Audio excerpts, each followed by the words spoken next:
Does modern gaming feel like a chore? I have a lot of opinions, but we're going to be talking about that in today's video that we're going to be reacting to called Modern Gaming Feels Like a Chore. Link to the original video down in the description below. If you like the conversations and discussions we have on this channel, consider subscribing. With that all out of the way, get your keyboards ready because we're getting right into it. Modern gaming has slowly begun to feel like a chore. And before you say something like, "You're just growing out of the hobby. You're just getting older," I don't feel this Ooh, doesn't it? Even if it's not true, it stings. I'll tell you what. way towards older games that I am now playing for the first time, or several indie titles. No, this feeling mainly comes from the mainstream AAA games released over the last few years. And I know I'm not alone in this, as it's one of the most common topics brought up in forums and discussions in the broader gaming community. You know, it isn't just one or two niche communities that The yellow paint. I actually don't care about the yellow paint, to be honest. But at the same time, like, it's just funny that now that with it being a discussion in the gaming community for so long, it's like hard to unsee it now. But I wanted to say this before we get too far into the video. Yes, a lot of these games are doo-doo caca, but for those who do say like you grow out of the hobby and blah blah blah blah, all those the excuses that people tell you, do you feel like there's even some little bit of truth in that though? Kind of aside from this topic, I feel like there could be. Let me know in the comments. feel this way. Many different types of gamers are sharing a similar sentiment, and game development technology has only gotten better and better. Yeah, And games have only become more and more ambitious. That's what's so from an ironic. objective standpoint, gaming should be better now than ever before. So why do so many gamers share this sentiment? Again, there's always the you're outgrowing gaming. You're nostalgic for the past. You're just burnt out. and while these are applicable, well, I mean, also you could just be burnt out. I think a lot of people got really heavily into gaming, and then, or yeah, during the pandemic, and then they didn't really pace themselves, and so they burnt themselves out. So I do think there is that, but these games, man, aren't great. to some, I don't think it fully represents the full picture, and the problem goes far deeper than these very surface level explanations. So I want to look at that first point. Old games don't feel like a chore, but new ones do. Why? What's the difference between new and old game design that separate them from one another? Which, you know, it's funny that a lot of people are going back to play AC Unity, and they're like, wait, this wasn't as bad as it used to be. I still think it was pretty awful when it released, because it just, regardless of how you feel about the story and the gameplay, it was literally unplayable. So, you know what I mean? Yeah, it might be great now, but that's because the game actually works now. Just want to throw that in there. Well, there's quite a lot actually, and we're not going to be able to cover all of them in this video. But one of the most important things to me is old games rarely wasted your time. They got you right into the action, right into the adventure. And other than Metal Gear Solid, most games didn't have hours of cutscenes, or tracking across open expanses of nothingness to get to the next point of interest. But also, I think he needs to point out that, like, whereas in the past, a lot of games wouldn't waste your time, sure, but it wasn't in the sense of like, oh, we need to constantly hit them with dopamine. We got to get them addicted. We got to, you know, overstimulate, right? It's like, or overstimulate them to keep them engaged. It was, they weren't wasting our time, and they gave us like good engagement without forcing us to play the game longer. You know what I mean? If that makes sense. Whereas like now it feels like they waste our time, and then they try to strategically insert dopamine and all this other shit around the game that keeps you in the game, but it's not the actual game. Does that make sense? Because I do think that like a lot, like, I don't, most of my audience isn't that young, so maybe I'm speaking to the choir here, but for those who are a little bit younger, like in their early 20s, might not recognize the difference. And so I just wanted to make sure and point that out. No farming for materials or grinding XP. No climbing hundreds of towers to reveal the dark part Oh of the my map. God. And most importantly, nobody said things like, You gotta spend at least 20 hours in this game before it gets good. you know, you could tell right away if a game was going to hook you. Let's take New Vegas and Starfield as examples. And we're going to compare the first 60 minutes of New Vegas versus the first 60 minutes of Starfield. In Fallout New Vegas, you get a brief intro cinematic to set up the world of Fallout And then and you're the murdered. main plot that New Vegas would revolve around. you immediately wake up in a doctor's house. He helps you set up your character stats and character creator. You stumble outside and begin talking to a few folks in town. You learn the basics of combat and survival from one of the characters. You then involve yourself in a conflicting quest to either help the town against a bunch of escaped convicts, or help the convicts take over the town. And in the process of all that, you've learned about skill checks and branching quest design that will affect the game forever. And in the aftermath You're forced to make a choice on things that matter. That's basically what he's saying. of whichever choice you choose, you now know almost everything you'll ever need to know for the rest of the game, and you've pretty much wrapped up your first hour of New Vegas right there. Obsidian then hands you the reins to just go play the game. Complete freedom from here on out. Well, all right, let's calm down with the complete freedom stuff. But yes, I know what he means. In fact, you can wake up and run straight out of Good Springs immediately, if you wanted to. Now let's take a look at Starfield's first. You know, it's funny. I'm recording this video after the Oblivion remake. The thing about Bethesda right now, they're getting so much heavy lifting from these third-party studios that do the actual work for them rather than them doing the work. It's just so crazy. And also, I want to throw this in there. Todd Howard, apparently, this was his magnum opus. This was the thing he dreamed about. This was his peak gaming. So let that sink into you guys, by the way.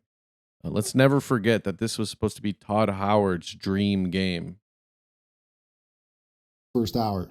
You're going to spend about 10 minutes slow walking while NPCs ramble to you. You pass out and wake up, create your character stats, slow walk for another 10 minutes with no exposition dumping, fight off a group of pirates for about 20 seconds, slow walk, and then exposition dump some more. Which, slow walk is not even that bad. Okay, so like, okay, in this game, it's horrible. But slow walking in games doesn't necessarily mean it's bad, okay?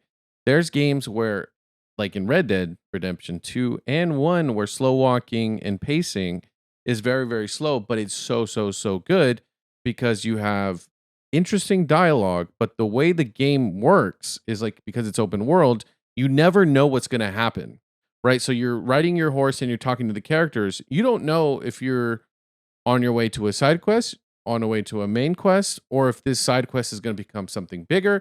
You really don't know what's going to happen. So slow walking actually is a benefit in that game. Now, a lot of people can't get past it because, wait, I have to pay attention to the game? Yes, you do. But, you know, that's why it's one of the greatest games ever made. And a lot of people believe so, especially me. But I don't think slow walking, I don't know if he's going to get into it, but I don't think slow walking indicates a bad game. I just think a lot of games now do slow walking poorly.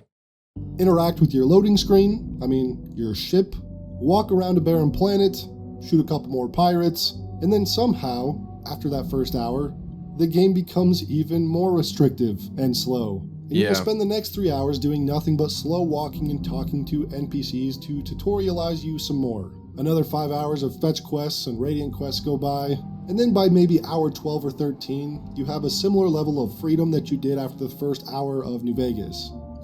By hour 12 in New Vegas, I'd be balls deep in uncovering a cannibalism conspiracy inside the Ultralux casino. Hell, even at hour 6, I'd already sent some ghouls into outer space. And games can often feel like a chore when they waste your time, or they... And honestly, all this dialogue in Starfield didn't matter. All these characters don't fucking matter. Nothing fucking matters in this game, which is crazy to think. Again, this is Todd Howard's magnum opus. The Phil Spencer really pushed this game onto the masses, thinking that this is crazy. You know, Phil Spencer really fucked Xbox. Can't believe it. They take too long to get going. And even when they do get going, it's not that good.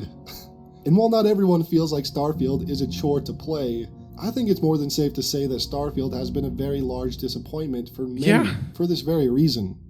If you want to explore, you'll have to go to your menu, zoom out of the planet, zoom out of the star system, navigate to a correctly leveled star system and fast travel. Then you watch a loading screen, a landing animation, and walk in a straight line for 3 to 5 minutes until you reach a point of interest. Unfortunately, none of these points of interest are interesting. At best, you'll find a copy she's gonna say it. Pirate camp, and at worst you'll find a planet trait, which is useless unless you're trying to fully scan a planet, or a cave with a few alien enemies and basically nothing in it. But Starfield And then rinse, repeat, and then everyone's trying to convince you that this is the greatest game that's ever been made. I think I've always been skeptical of game journalists, and I've never been a fan of them for the most part. But I'm not gonna pretend like I didn't like games journalism at some point because I did collect Game Informers back in the day. But I think this was the game that truly was like they were trying to convince us that this was the second coming of Christ, that this was the greatest game ever made in the history of humanity, which to me was insane. And you know that it's funny because that has been done for every single game. Or not every single game, but a lot of games lately. But it felt like this one, it felt like everybody had to say it was great, or else they were like Xbox or somebody was gonna punish them. It felt like that kind of serious. Does that make sense? is just the most recent example of a game that wastes the player's time.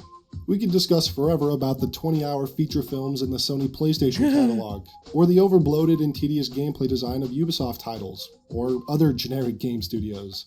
Or we could talk about live service games that every few months give players 30 hours of busy work to. How does anybody like this game? Let me know in the comments down below. Explain to me in 3 paragraphs or less why Destiny is a game that people actually like playing.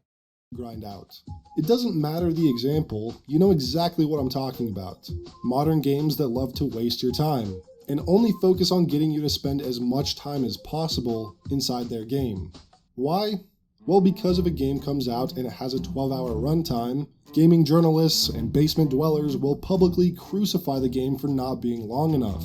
You know, I can see it now. BioShock released in today's timeline would have 10 hours of cutscenes added on top of it, and several NPCs would have radiant quests to complete, with the game totaling to over 40 hours. Because longer means better, am I right?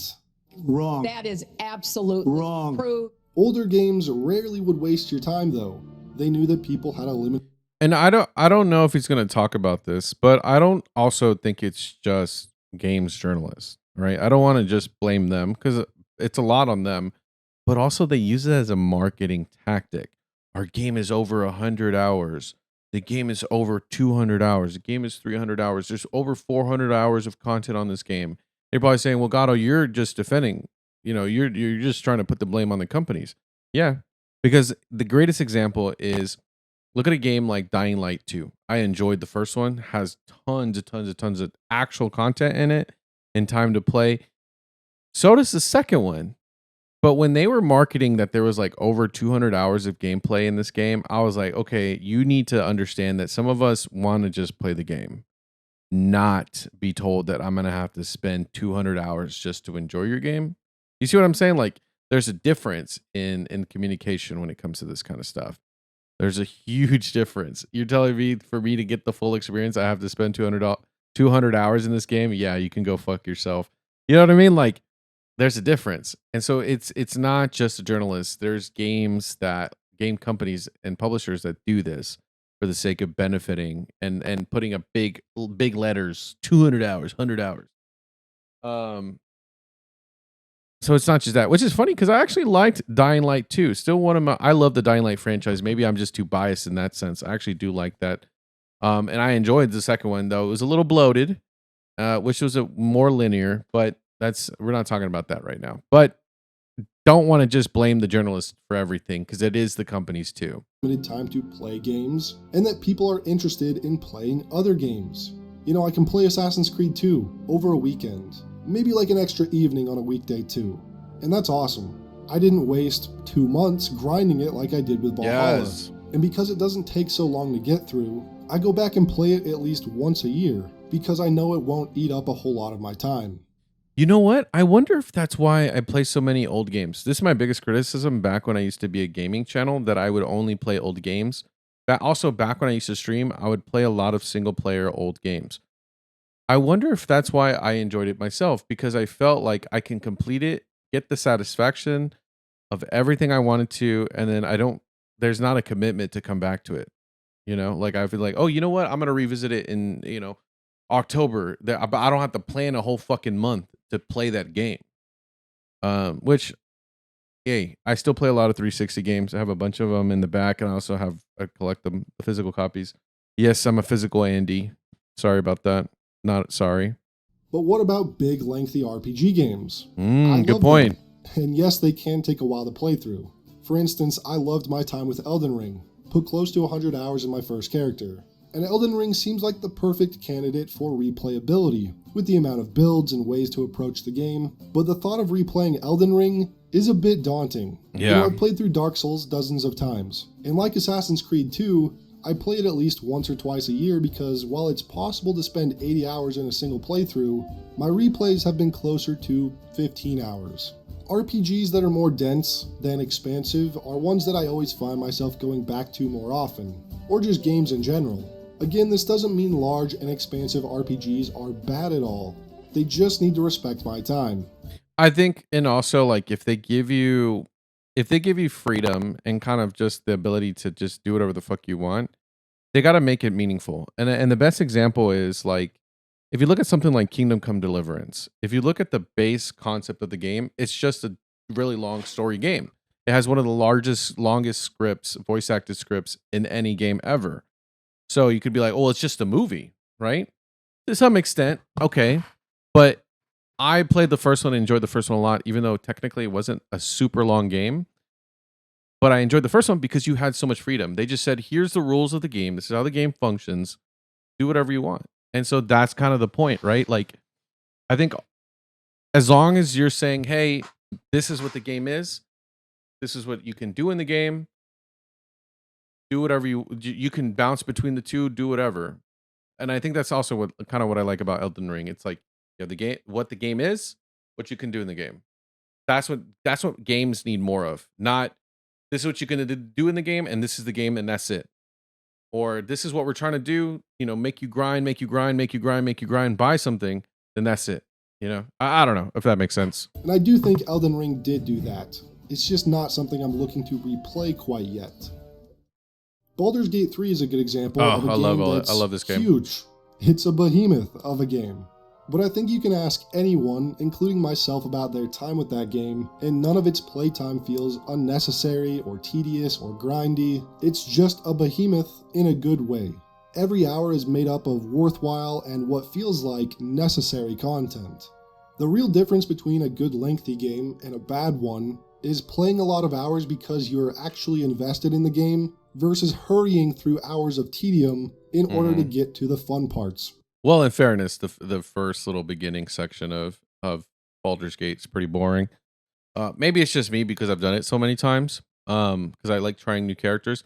But I will say the thing about Baldur's Gate is that has the Baldur's Gate has the advantage that because it's multiplayer co-op, not competitive PvP, co-op, and it's literally the dream game for D&D style players.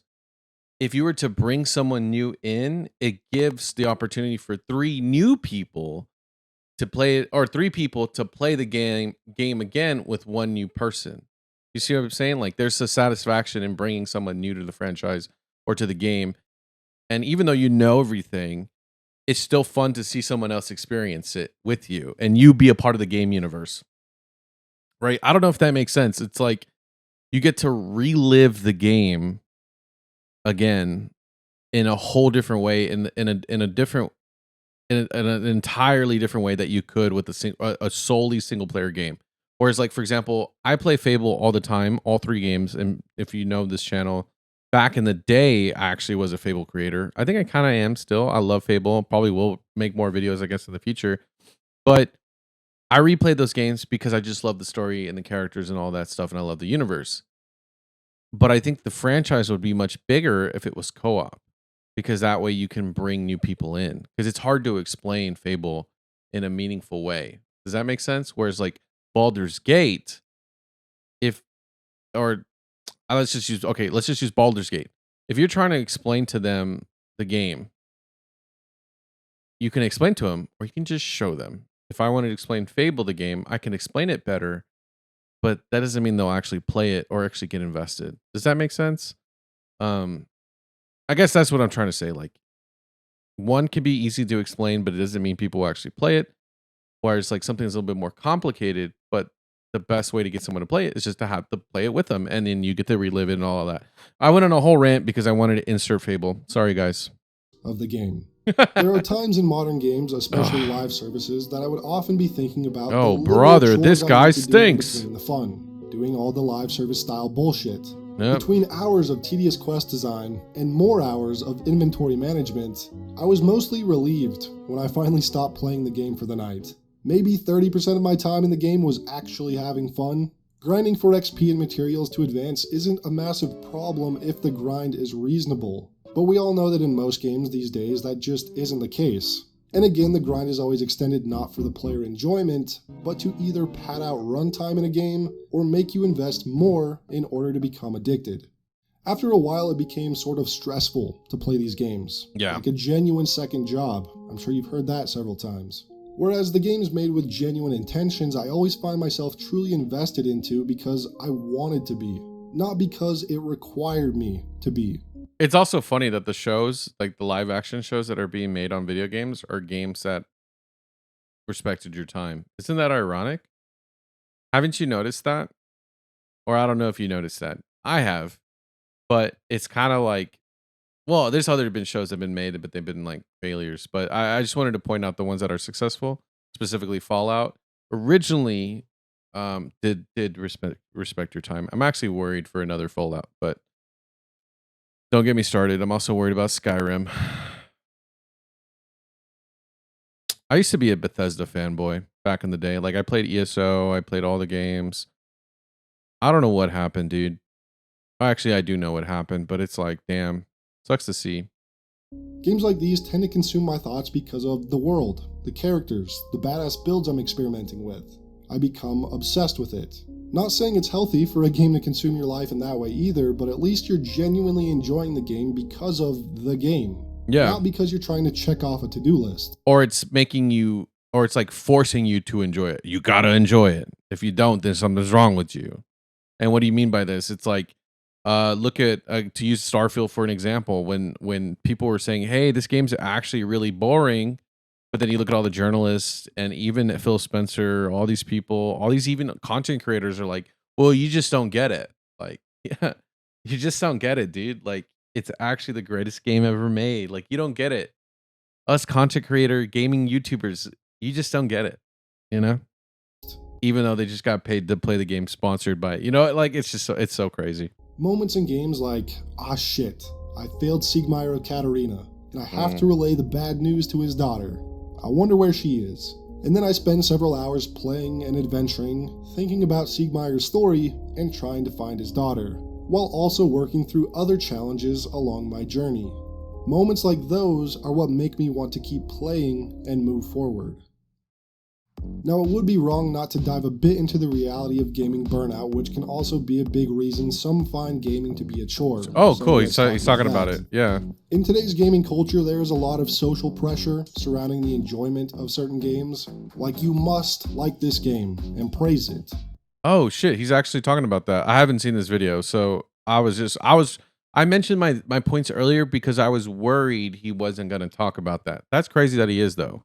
Or if you enjoy this game, then you're an elitist. The online culture of video games can get pretty exhausting because everyone has become extremely opinionated and upset with everyone else's preferences. And one of the reasons why I stopped covering games for the most part is the space is just a waste of time when it comes to conversations on gaming, because you have games journalists trying to push down content creators, because journalists hate content creators and content creators hate journalists.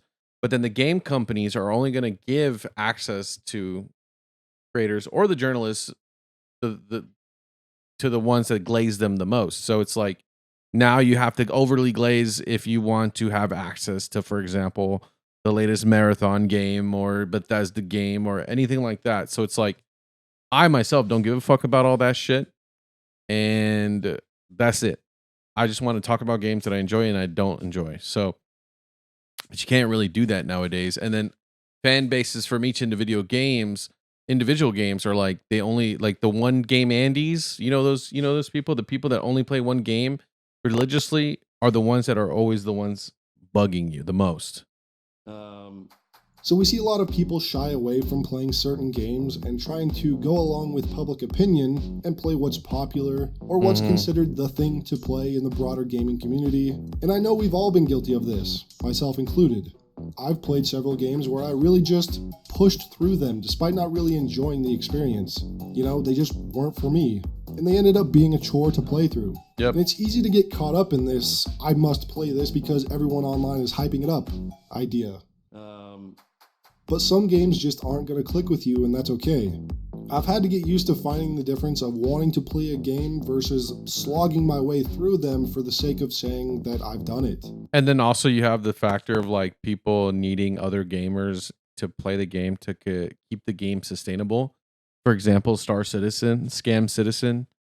They need new players to join the ecosystem to spend money so that they can continue the development of their game that's wasting money that's not out yet.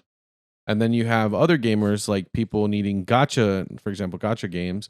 They need new people and people to spend money on their game so that their game can get DLC and stuff like that. So it's like there's also the I don't even know what to call them, but just people that like the MLM audience, gaming audience, if that makes sense. At this point, for myself at least, if I'm not feeling a game after the first few hours, I'm not going to force myself to see it through just to say I've done it. Gaming burnout really can set in when you start treating it like a checklist of games completed. But now, I value my gaming time more than I used to. I don't feel as much of a need to be that gamer that's played everything. And I've been better off for it with that mindset shift. Gaming burnout can also just come from playing simply because of sunk cost fallacy, where you feel like you just can't quit the game. Usually a live service one because Jesus of the hours Christ. you put into it. But sometimes you just need to hang up your hat and call it quits if you aren't enjoying a game that you once adored. Sometimes you are the problem. But That is true though. I think that's the problem. Is like, for example, with Final Fantasy 14, I played it for years. Was tired of it because I was like, okay, this is cool and all. This is fun. But this is really just the same game over and over and over and over. And then the story is kind of mid. Pretty good, pretty good, pretty good. Mid. Pretty good, mid. Like, and it's just like, yeah, I'm good. I don't need all this. And also, like, I just think people overly attach their personalities to games in the same way, like it's like, oh, I'm a WoW player. This is my whole personality type. It's like, dude, no, just go do other stuff, and you'll realize that you can be more than that. And also, he's not talking about this, but gaming addiction is a real thing.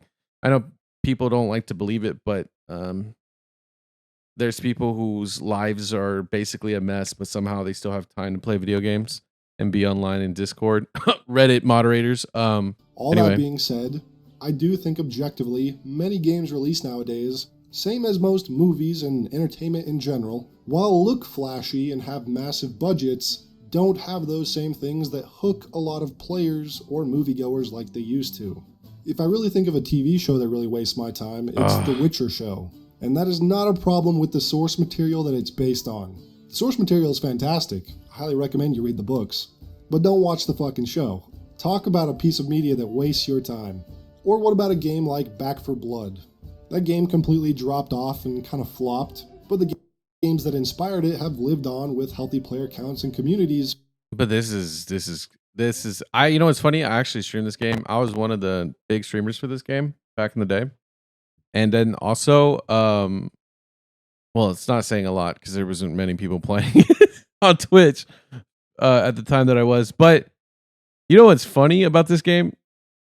The gameplay I actually enjoyed, because there wasn't a lot of like zombie style, Left 4 Dead style games that were really modern at the time. So I enjoyed that, but that's big time cope. But I did put quite a bit of time into that game. And kind of flopped, but the games that inspired it have lived on with healthy player counts and communities for over a decade. I think it's because a lot of these games aren't developed by gamers anymore. If you start looking at a lot of the development teams at most studios, you start to learn that a large number of the employees are just people who worked at some other random tech company prior to the game studio, and only took this job because they needed a job in their field. A lot of them are very clueless as to what makes a game so encapsulating. And this reminds me of prior to the pandemic and into the pandemic, they saw that this sector was starting to get more and more investments, because usually the way gaming works is like there's a bubble, a big wave, and then it dips. There's a big wave, but like overall, it keeps going up and up and up, right? We were just getting to the point where there was a dip, and usually when there's a dip, these studios, what they'll do is they'll try to hire a bunch of developers when it's cheaper at the time, not when they're more expensive. When the games and stuff like that are making money, it's more expensive to hire people. Because at that point it's like people expect better pay. Or and also it's harder to renegotiate contracts. But when the games are doing poorly, it's easier to be like, well, you guys don't have jobs anyway, so you just come work for me for less. But also, so I say all that to say there's this big wave, right? So it's going back up and it's about to go up. But little did we know the pandemic was going to happen.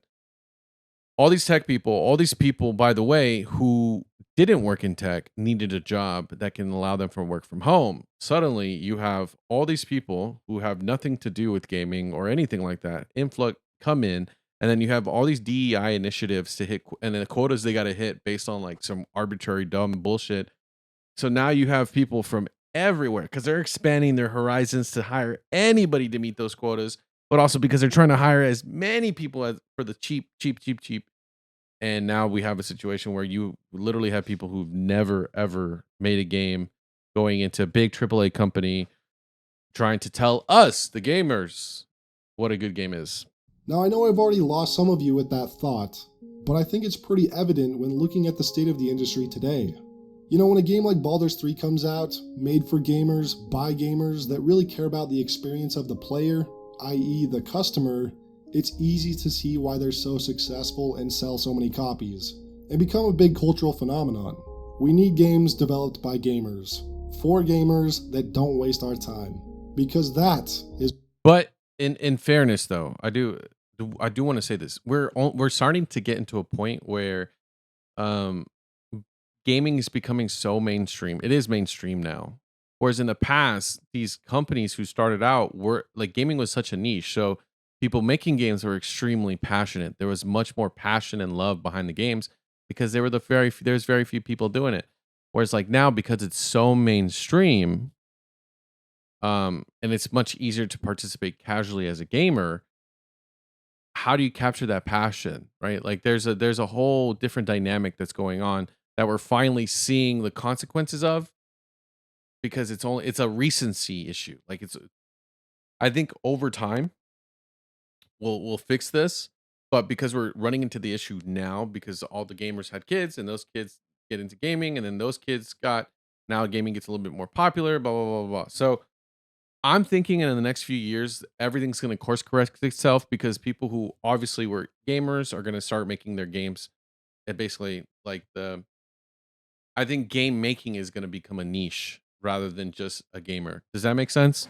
Whereas like game making and gaming were together for a long time, but now that they're separate, I think the people who are passionate about gaming, making games, are going to start making really good games. I don't know if that makes sense.